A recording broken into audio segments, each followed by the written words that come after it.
Buen día, integrantes del seminario Páginas de Nietzsche de la Escuela de Pensamiento Crítico Maestros de la Sospecha. Agradecemos mucho a quienes nos compartieron sus comentarios en la sesión de lectura pasada, que nos permitieron terminar de acompañarnos en esa interpretación y en las reflexiones que cada uno de nosotros elabora frente a los aforismos trabajados. Agradecemos también a quienes nos han retroalimentado también con su atenta escucha de la síntesis y los comentarios de apertura elaborados desde la coordinación de este espacio.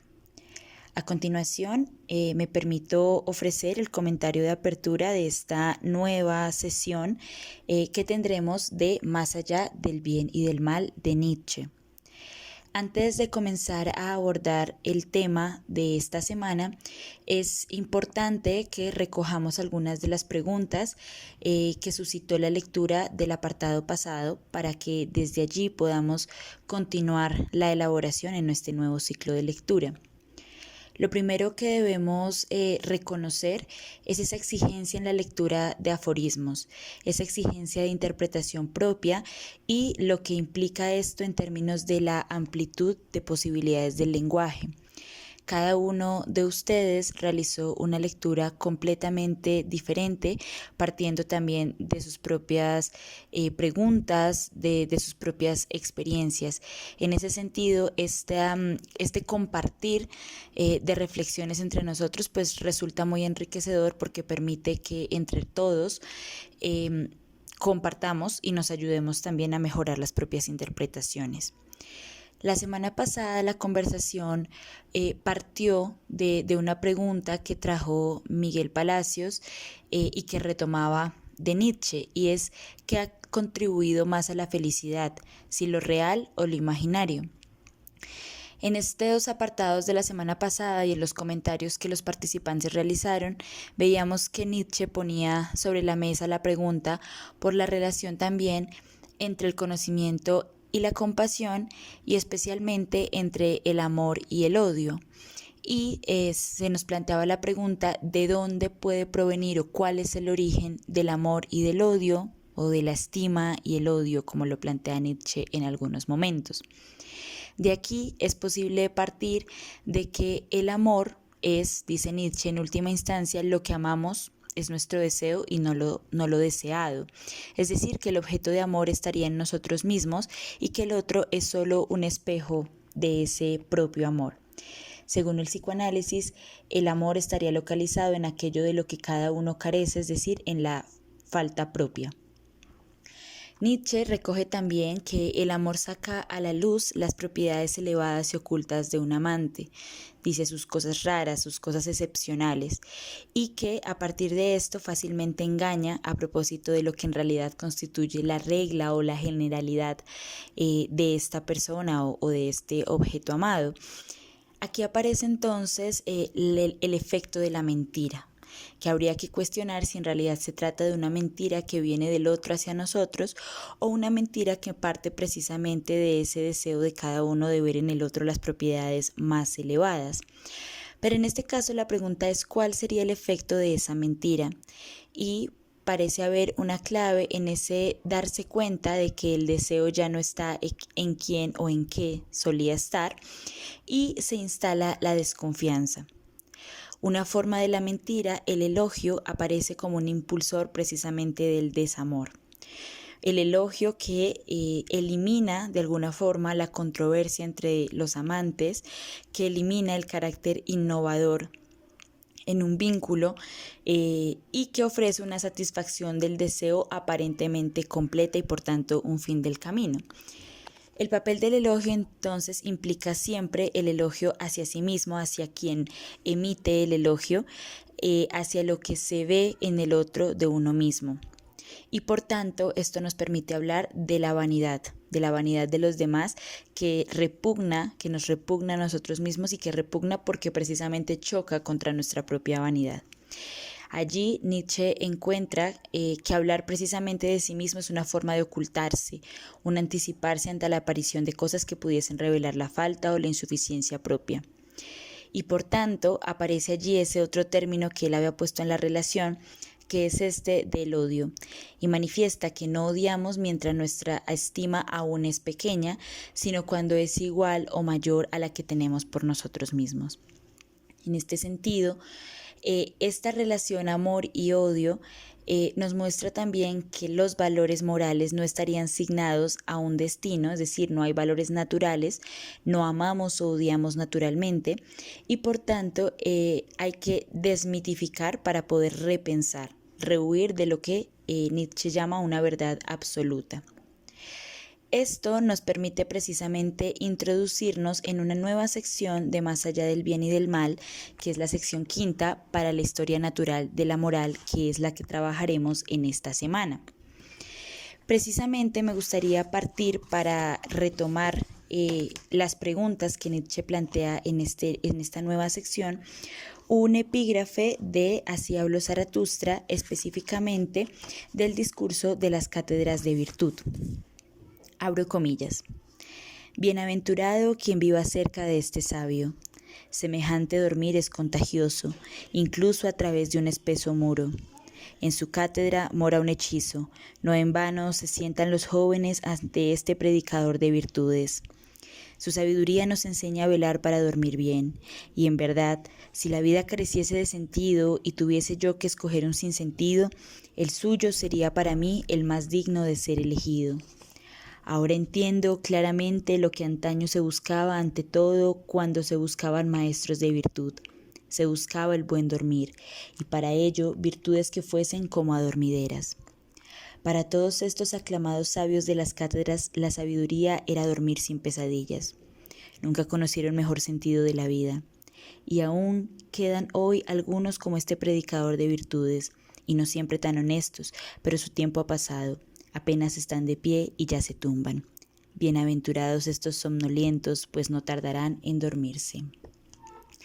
Este epígrafe me pareció interesante precisamente porque lo que está haciendo Nietzsche en estos apartados, en lo que hemos trabajado de Más allá del bien y del mal y en estos apartados que vendrán, es precisamente encontrar una filosofía que permita el despertar, que permita despertar de ese adormecimiento, digamos, de respuestas ya elaboradas que no requieren mayor reflexión propia, que es simplemente la aplicación de una especie de recetario en la vida y en la existencia de cada uno.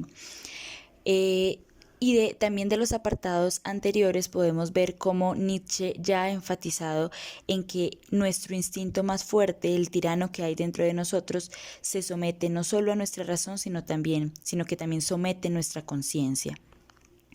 Y que es preciso retribuir allí tanto lo bueno como lo malo. Y entonces aquí aparece esa pregunta, ¿por qué sería lo bueno y qué sería lo malo? Y Nietzsche se pregunta, ¿por qué cuando retribuimos lo bueno o lo malo lo hacemos precisamente con la persona que nos ha hecho bien o nos ha hecho mal? Parece haber allí entonces una pregunta por el carácter recíproco, puede decirse, de la moral. Entonces, ¿de dónde proviene ese sentimiento de la moral? Es la primera pregunta que nos hace Nietzsche en este apartado y que nos gustaría proponerles desde la coordinación para que trabajáramos esta semana. ¿De dónde proviene ese sentimiento de la moral? ¿Qué se necesita para pensar la moral? Y Nietzsche dice, se necesita preguntarnos qué es lo que necesitamos, qué es lo único que provisionalmente está justificado. Y entonces empieza aquí un camino para mostrarnos cómo es que se ha establecido esta ciencia de la moral. Y entonces nos dice, los filósofos han querido hallar la fundamentación de la moral. Es decir, asumen los filósofos que esa fundamentación de la moral es algo que existe y que ya está dado y parte precisamente de esa creencia en una moral que es dominante. Desconociendo todos los hechos morales, desconociendo la información que existe al respecto y con muy poco sentido de la curiosidad por conocer los auténticos problemas de la moral. ¿Cuáles serían esos auténticos problemas de la moral? Nietzsche dice hay que partir de la comparación de muchas morales y de lo problemático que resulta precisamente admitir que puede haber más de una moral y que hay diferencias entre ellas. Entre estos filósofos que han intentado hacer una ciencia de la moral, Nietzsche retoma a Schopenhauer y a su tesis fundamental de no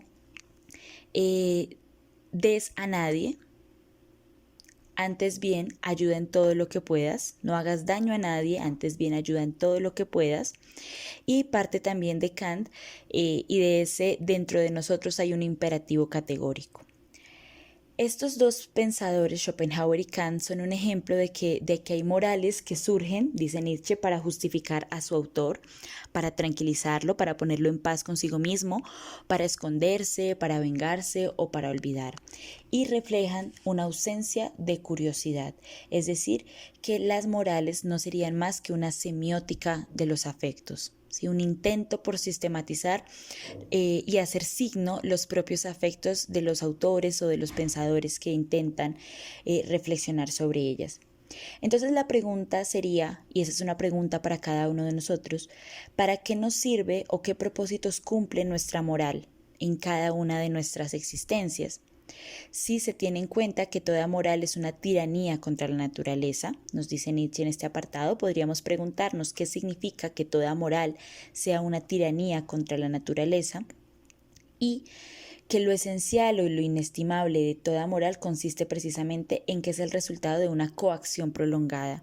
Es decir, que la libertad se ha desarrollado precisamente bajo la tiranía de unas leyes que son arbitrarias, que no tienen una razón de ser natural, sino que al contrario son el resultado de una historia. Se nos ha hecho creer que este hecho histórico tiene más bien orígenes desde la naturalidad o desde lo que consideramos la naturaleza humana. Desde esas leyes arbitrarias lo esencial es obedecer y obedecer además en una única dirección. Y es esa lógica, esa única dirección la que termina educando al espíritu. Uno de los signos de la forma como se educa al espíritu es precisamente ese mandato que creo que todos hemos podido sentir en algún momento de nuestras vidas, que es el mandato de evitar la ociosidad. La ociosidad se considera inmoral. El ser perezoso, por ejemplo, o el no estar constantemente en un ambiente de productividad y haciendo cosas que se consideren productivas en una sociedad particular, es uno de esos signos de inmoralidad que sigue de esas leyes arbitrarias que se han impuesto. Y para Nietzsche, esa ociosidad como algo inmoral es el signo precisamente de la sumisión del espíritu. Y recalca además que otro signo de esa lógica en la que se ha educado al espíritu es esa visión utilitarista de la moral. Es decir, que todos deberíamos saber lo que significa obrar mal o obrar bien, porque el obrar mal, por ejemplo, trae consecuencias penosas y por tanto es estúpido hacerlo. Hay entonces varias preguntas que nos quedan planteadas a partir de esta sección quinta, este principio de la sección quinta, que es entonces, recordémoslas, ¿de dónde proviene el sentimiento de la moral? ¿Qué se necesita para pensar la moral? ¿Para qué nos sirve o qué propósitos cumple la moral en la existencia de cada uno de nosotros? Esas serían las tres preguntas que podríamos hacernos. Agregaríamos una cuarta, que es ¿qué significa que toda moral es una tiranía contra la naturaleza? Agradecemos mucho su participación en este espacio que continúa enriqueciéndonos mucho a todos. Esperamos escuchar sus comentarios y que sigan vinculados a este proyecto de la Escuela de Pensamiento Crítico Maestros de la Sospecha. Desde la coordinación del seminario Páginas de Nietzsche les deseamos un excelente día y un excelente inicio de semana.